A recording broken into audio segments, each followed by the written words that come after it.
Hello students, in our today's lecture we are going to discuss about transformation of equations. What do you mean by transformation of equations? Basically इसमें हमें करना क्या है, suppose आपको कोई भी एक पॉलिनोमियल इक्वेशन गिवन है, हमें इस पॉलिनोमियल इक्वेशन को एक न्यू इक्वेशन में ट्रांसफॉर्म करना है. ठीक है, इस इक्वेशन से एक ऐसी नई इक्वेशन फाइंड आउट करनी है such that roots of this polynomial equation are related to roots of this polynomial equation. इस polynomial equation के roots जो हैं वो इस polynomial equation के root से किसी ना किसी तरह से related होंगे. उस relation को use करके हमने इस equation को एक नई equation में transform करना है. ठीक है, फॉर एग्जाम्पल अगर आपको ये गिवन है कि एक polynomial equation है आपके पास f of x is equals to 0 and find the transformed equation whose roots are negative of the roots of the given equation. Negative कह लो या विद साइन चेंज्ड. ठीक है, whose roots are with sign changed.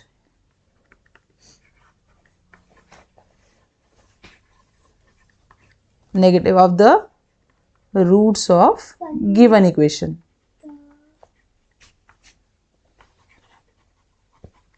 क्या मतलब है इस चीज का? हमारे पास एक इक्वेशन गिवन है f of x is equals to 0, है ना. रूट्स ऑफ दिस इक्वेशन का मतलब क्या होता है? वो x की वैल्यूज जो इस इक्वेशन को क्या करती हैं? सेटिस्फाई. मान लेते हैं अल्फा एक इस इक्वेशन का क्या है? रूट. अब हमें वो इक्वेशन निकालनी है जिसके रूट्स इस इक्वेशन के रूट्स के नेगेटिव हो या ये कह लो कि उनका साइन चेंज हो. यानी कि अल्फा अगर पॉजिटिव है तो जो नई इक्वेशन होगी उसका रूट क्या होगा? Minus of alpha.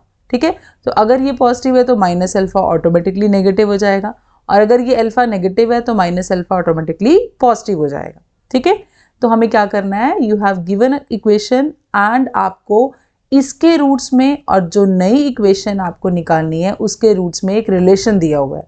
What is a relation? कि जो इसके रूट्स हैं नई इक्वेशन के रूट्स में क्या रिलेशन है कि वो दोनों एक दूसरे के क्या होने चाहिए? नेगेटिव होने चाहिए या उनका साइन चेंज होना चाहिए. So if alpha is root of this polynomial equation then जो हमें नई इक्वेशन निकालनी है उसके रूट्स क्या होंगे? Minus alpha. ठीक है, इस टाइप का रूट होगा. देन अब हम इक्वेशन कैसे फाइंड आउट करेंगे? अल्फा अगर इस पॉलिनोमियल इक्वेशन का रूट है यानी कि alpha is a value of x which satisfy this equation. ठीक है, तो अब मान लेते हैं जो नई इक्वेशन आ रही है वो कोई y में आ रही है तो y किसके इक्वल होना चाहिए? y की वैल्यूज किसके इक्वल होनी चाहिए?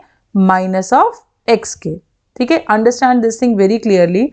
क्या कहा हमने कि x की वो वैल्यूज जो इस इक्वेशन को सेटिस्फाई करती हैं they are said to be roots. ठीक है, अब हमने नई इक्वेशन निकालनी है, ट्रांसफॉर्म्ड इक्वेशन निकालनी है जिसके रूट्स क्या होंगे? Negative of the roots of this equation.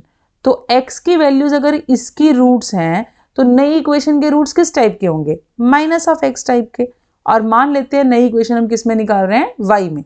तो इसका मतलब जो नई इक्वेशन है उसमें y किसके इक्वल होना चाहिए? माइनस ऑफ x के. ठीक है, तो अब इक्वेशन कैसे निकलेगी? यहां से इस रिलेशन से हम क्या करेंगे? x की वैल्यू निकालेंगे इन टर्म्स ऑफ y और वो हमारी गिवन इक्वेशन में सब्स्टिट्यूट कर देंगे यानी कि f of minus y equal to 0. जब आप इसको सिंप्लीफाई करके जो इक्वेशन आएगी आपके पास that is a transformed equation. Let's understand this more clearly by taking an example.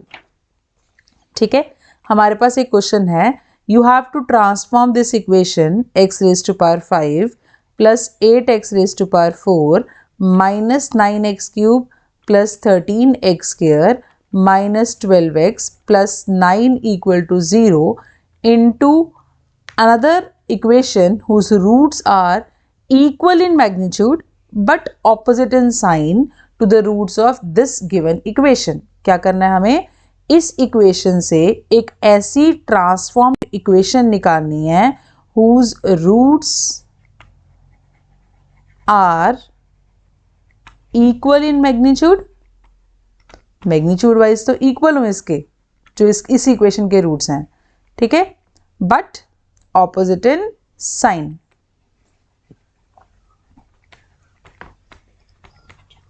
अब इस इक्वेशन के रूट्स क्या हैं, वो x की वैल्यूज जो इसको सेटिस्फाई करेंगी, और नई इक्वेशन जो हमने निकालनी है उसके रूट्स क्या होंगे, उसके रूट्स मैग्नीट्यूड में तो x के इक्वल होने चाहिए, बट साइन क्या होना चाहिए, ऑपोजिट। इसका मतलब उसके रूट्स किस टाइप के होंगे, माइनस ऑफ x टाइप के, ठीक है।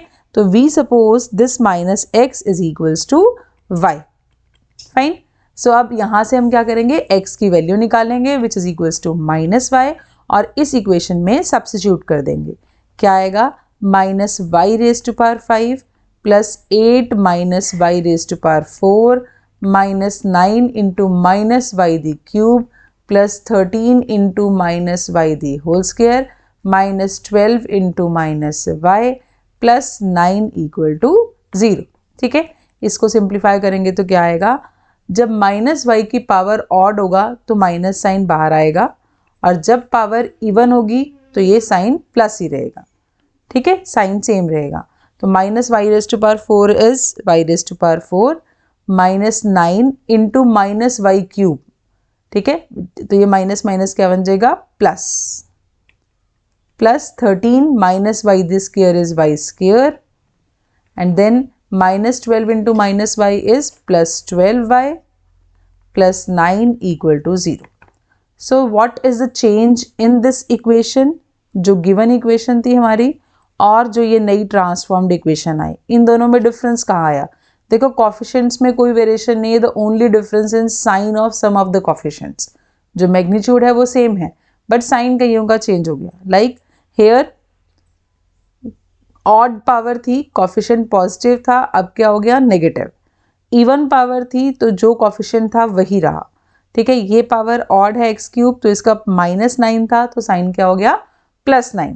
नाउ इवन पावर थी एक्स स्क्वायर था, तो यहाँ पे 13 है तो यहाँ भी क्या रहा, 13। यहाँ x है, ऑड पावर है एक्स की अगेन, इट मीन्स -12 क्या बन गया, +12, and last coefficient constant term वो भी सेम रही। इसका मतलब अगर हम ऐसी इक्वेशन निकाल रहे हैं, ट्रांसफॉर्म्ड इक्वेशन, जिसके रूट्स गिवन इक्वेशन के रूट्स के नेगेटिव हैं या ऑपोजिट इन मैग्नीट्यूड हैं, तो इक्वेशन पे क्या फ़र्क पड़ेगा, द ओनली डिफरेंस इज जहाँ जहाँ पावर्स ऑड होंगी x की, वहाँ पे कॉफिशिएंट का जो साइन होगा वो चेंज हो जाएगा, अगर प्लस है तो माइनस, माइनस है तो plus. So you can directly write down the equation of transformed equation even, ठीक है। अब ये ज़रूरी नहीं है कि इक्वेशन y में हो या x में हो, कॉफिशिएंट्स पे डिपेंड करता है कि इक्वेशन के रूट्स क्या होंगे, ठीक है। तो हम चाहे इक्वेशन x में लिखें चाहे y में लिखें, उसके रूट्स किस पे डिपेंड करते हैं, इक्वेशन के कॉफिशिएंट्स पे। तो आई कैन ऑल्सो राइट कि जो इक्वेशन के रूट्स गिवन इक्वेशन के रूट्स के नेगेटिव रूट्स होंगे, नेगेटिव होंगे, वो इक्वेशन किसके इक्वल होगी, -x⁵ plus 8x⁴ plus 9x³ plus 13x² plus 12x plus 9, ठीक है। ये भी वही इक्वेशन है जो ये है, y लिख दें या x में लिख दें इससे फर्क नहीं पड़ता, बट टू अंडरस्टैंड कि ये ट्रांसफॉर्म्ड इक्वेशन है, हमने ये नया वेरिएबल ले लिया और हमें को सॉल्व करना भी आसान है कि हम एक नए वेरिएबल में इक्वेशन लिख रहे हैं। But at last you can also right in the form of x, क्योंकि मैं उसको x लिखूँ या y लिखूँ या वेरिएबल को, यहाँ कोई फर्क नहीं पड़ेगा, ठीक है। बट हम यूज सिर्फ इसलिए करते हैं ताकि हमें क्लियर हो कि ट्रांसफॉर्म्ड इक्वेशन कौन सी आई है, वो वेरिएबल से ज़्यादा इजीली दिख जाता है हमें, ठीक है। So now another type of transformed equation कौन सी हो सकती हैं, लाइक हमारे पास अगर हमें रेसिप्रोकल रूट्स की इक्वेशन निकालनी हो, रेसिप्रोकल रूट्स की इक्वेशन क्या मतलब है इस चीज़ का, कि आपको कोई भी एक पॉलिनोमियल इक्वेशन गिवन है, आपको वो इक्वेशन निकालनी है जिसके रूट्स इस इक्वेशन के रूट्स के रेसिप्रोकल हों। अब इस इक्वेशन के रूट्स के हम किस फॉर्म में लिखते हैं, x की वैल्यूज़। अब नई इक्वेशन निकालनी है, उसके रूट्स किस टाइप के होने चाहिए, x के रेसिप्रोकल, यानी कि 1/x टाइप के, फाइन। तो हम मान लेंगे it is equals to y and find the value of x from here, x को उधर ले आओ एंड y को नीचे ले जाओ, तो x किसके इक्वल हो गया, 1/y के। अब इस इक्वेशन में x की जगह पे क्या पुट कर देंगे हम, 1/y, ठीक है। तो अब इसको सिंप्लीफाई करके जो भी इक्वेशन आएगी that is your equation of reciprocal roots, ठीक है। यानी कि it is a transformed equation. Fine. So basically हम ट्रांसफॉर्म्ड इक्वेशन निकालने के लिए क्या कर रहे हैं, first we are writing down the relation between the given roots of the given equation and the transformed equation, और वहाँ से हम x की वैल्यू निकाल रहे हैं in terms of second variable and substituting in the given equation. तो वहाँ से कौन सी इक्वेशन आ रही है, transformed equation. Fine. Now let's take one example based on the reciprocal roots. Suppose you have this equation 6x cube minus 11x square minus 3x plus 2 equal to 0.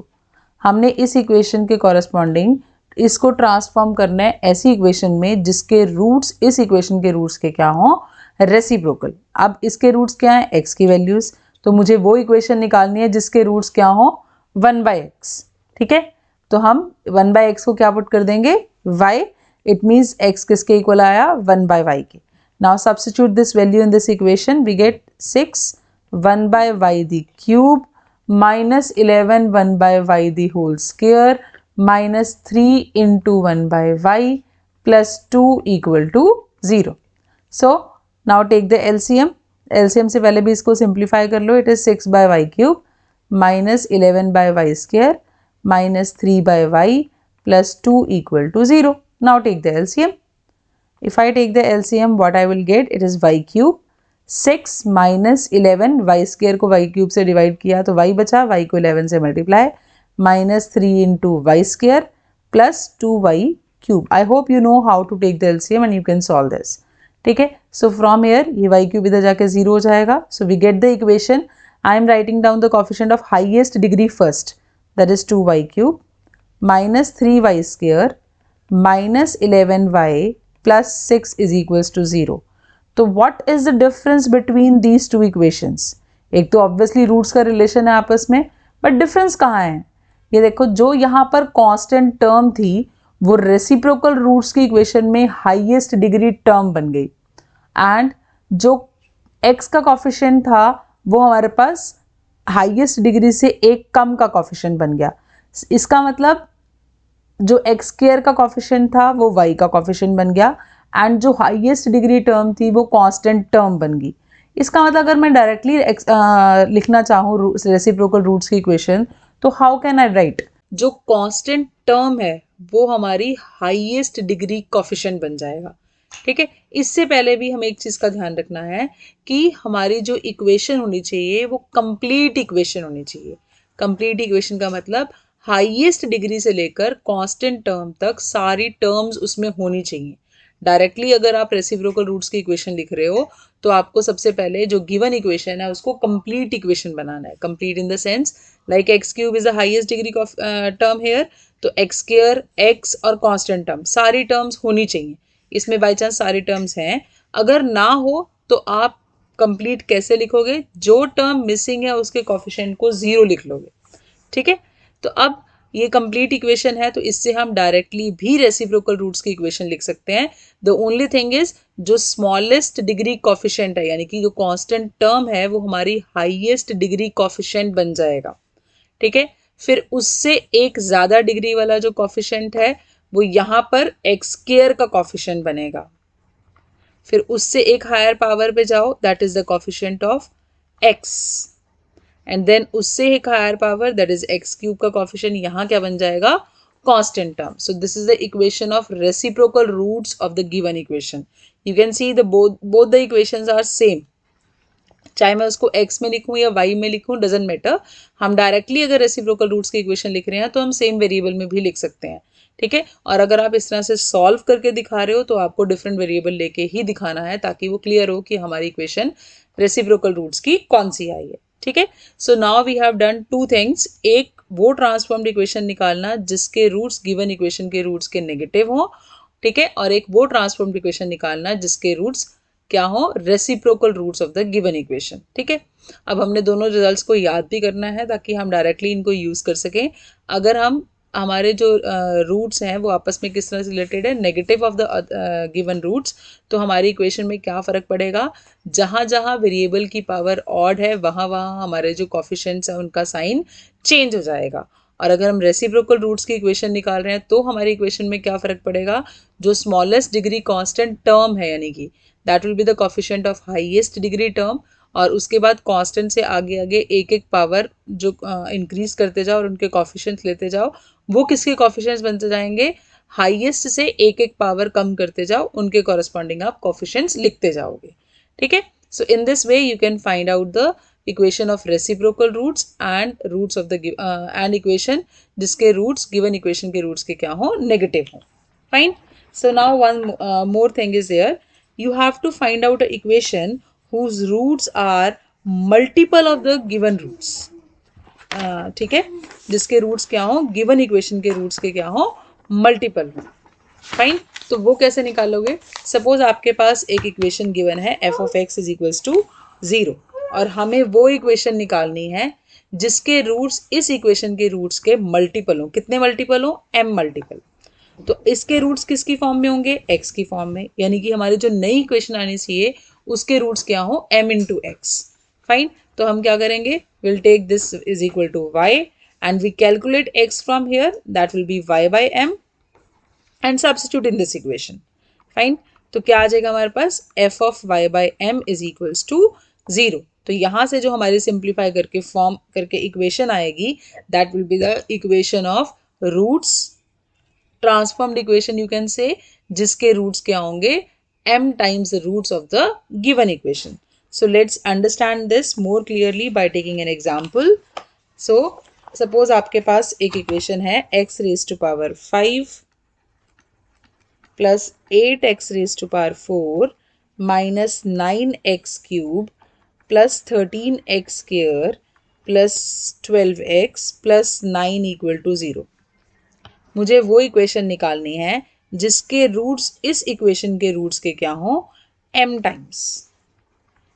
तो इसका मतलब मैं m को यहाँ स्पेसिफिक नहीं ले रही हूँ अभी, ताकि आपको समझा सकूँ कि हम डायरेक्टली इस इक्वेशन से नई ट्रांसफॉर्म्ड इक्वेशन कैसे लिख सकते हैं। ठीक है, सो हम यहाँ से x की वैल्यू निकालेंगे, क्या आएगी, y by m and will substitute in this equation. क्या आएगा, this is y by m raise to power 5 plus 8 times y by m raise to power 4 minus 9 times y by m raise to power 3 plus 13 times y by m the square plus 12 times y by m plus 9 equal to 0.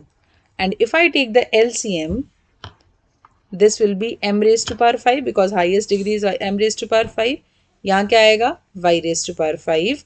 अगर आपको directly नहीं समझ आता, you can write down one more equation after this, एक और statement लिख सकते हो आप, वो क्या आएगी, that is y raise to power 5 upon m raise to power 5। इसको सिंप्लीफाइड फॉर्म में लिख के पहले फिर भी LCM ले सकते हो।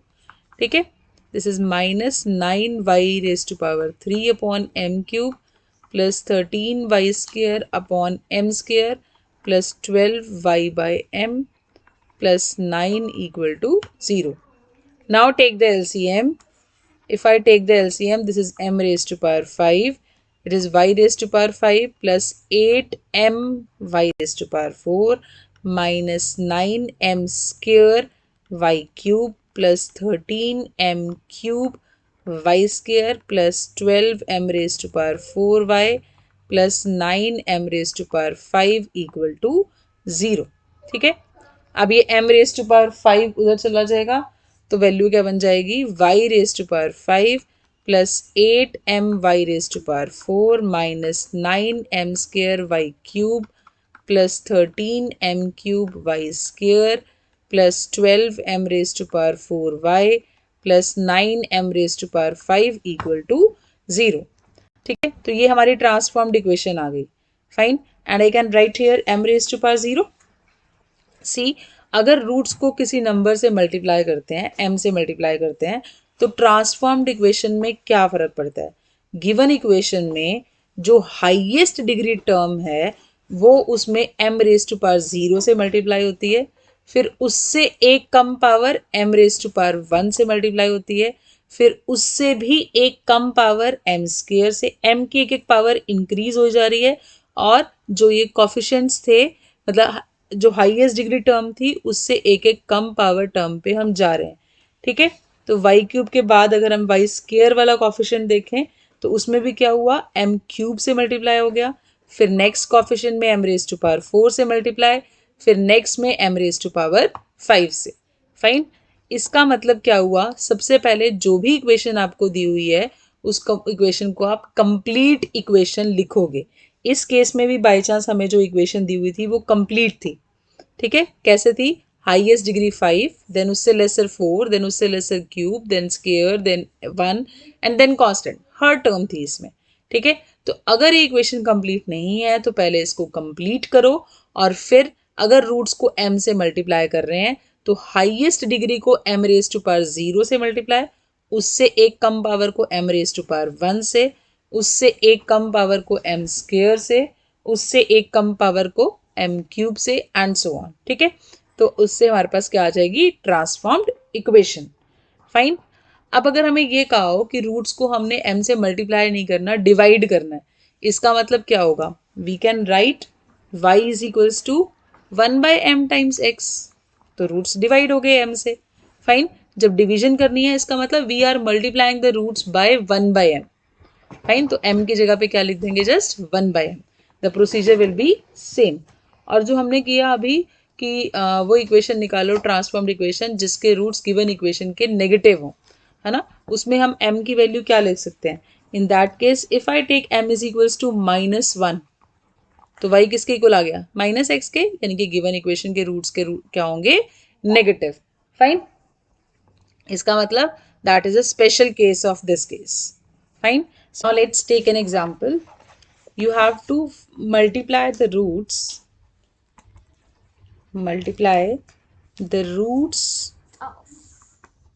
of the equation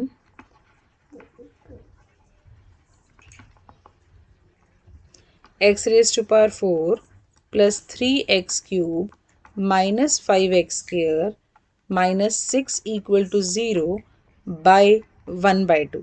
हमें वो इक्वेशन निकालनी है जिसके रूट्स इस इक्वेशन के रूट्स के क्या हों, 1/2 से मल्टीप्लाई हुए हों। फाइन। तो यानी कि रूट्स को हमने 1/2 से मल्टीप्लाई करना है। So we suppose y is equals to 1/2 times x। Now see one thing, this equation is complete or not. First of all, we check whether this equation is complete or not.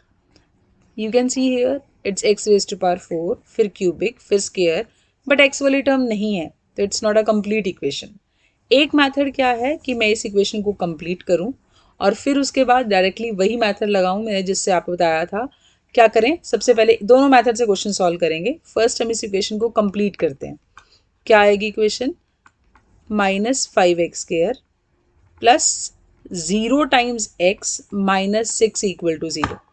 अब अगर मुझे वो equation निकालनी है जिसके roots इस equation के roots के 1/2 से मल्टीप्लाई हुए हों तो मैं क्या करूँगी, हाईएस्ट डिग्री कॉफिशिएंट को 1/2 रेज टू पावर 0 से मल्टीप्लाई, उससे कम डिग्री एक कम को x 1/2 रेज टू पावर 1 से मल्टीप्लाई, उससे एक कम को 1/2 स्क्वायर से मल्टीप्लाई, देन उससे कम को 1/2 दी क्यूब से मल्टीप्लाई एंड उससे एक कम डिग्री कॉफिशिएंट को हम 1/2 रेज टू पावर 4 से multiply. Why we have completed this equation, ये टर्म क्यों डाली, अगर ये टर्म नहीं होगी तो आप गलती कहाँ करोगे, आपने इस टर्म को तो 1/2 दी होल स्क्वायर से मल्टीप्लाई किया और आप -6 को किससे मल्टीप्लाई कर दोगे, 1/2 दी क्यूब से, बल्कि वो मल्टीप्लाई किससे होना चाहिए, x वाली टर्म से। तो इसीलिए हम पहले इक्वेशन को कंप्लीट करते हैं और उसके बाद क्या करते हैं, कंप्लीट करने के बाद ये मल्टीप्लिकेशन करते हैं, ठीक है। Now you can easily simplify this, anything raise to power 0 is 1, so it is x raise to power 4, 3/2 times x cube minus 5/4 x square plus 0 times x, it is 0 only, and 1/2 raised to power 4 into 6 means it is minus of 6 by 2 raised to power 4 means 16, ठीक है। और we can also cancel it out and write down the equation, ठीक है। You can take on the LCM also, अगर मैं LCM लूँ तो क्या आएगा, it is 16 is the LCM, so it is 16x raised to power 4 plus 8 into 3 means 24x cube minus 4 into 5 is 20x square minus 6 is equals to 0. So your finally transformed equation is 16x raised to power 4 plus 24x cube minus 20x square minus 6 is equals to 0. ठीक है, एक तो method ये था. Other method is we can write y is equals to x by 2 and we can find out the value of x from here that is equal to 2y and substitute in this equation. ठीक है, अगर मैं इस equation में substitute करती हूँ, हमारी equation क्या थी, x raise to power 4 plus 3x cube minus 5x square minus 6 is equals to 0. इसमें अगर मैं पुट करूँ x को 2y तो ये क्या हो जाएगा, 2y raise to power 4 plus 3 times 2y raise to power 3 minus 5 times 2y raise to power 2 minus 6 is equals to 0. तो फाइनली ये इक्वेशन क्या आएगी, 2 raise to power 4 means 16y raised to power 4 plus 3 into 2 cube means 8y cube minus 5 into 4y square minus 6 is equals to 0. So it is 16y raised to power 4 plus 24y cube minus 20y square minus 6 is equals to 0. So by both the methods we get the same equation. आप किसी भी तरह से इसको solve कर सकते हो. ठीक है, हमने डायरेक्टली सॉल्व जो वैल्यू निकाली थी किस तरह से निकालनी, वो भी तो इसी को यूज करके निकाला था ना, तो इसलिए हम किसी भी तरह से निकाल सकते हैं. ठीक है, सो this is all about today's lecture. Thank you very much.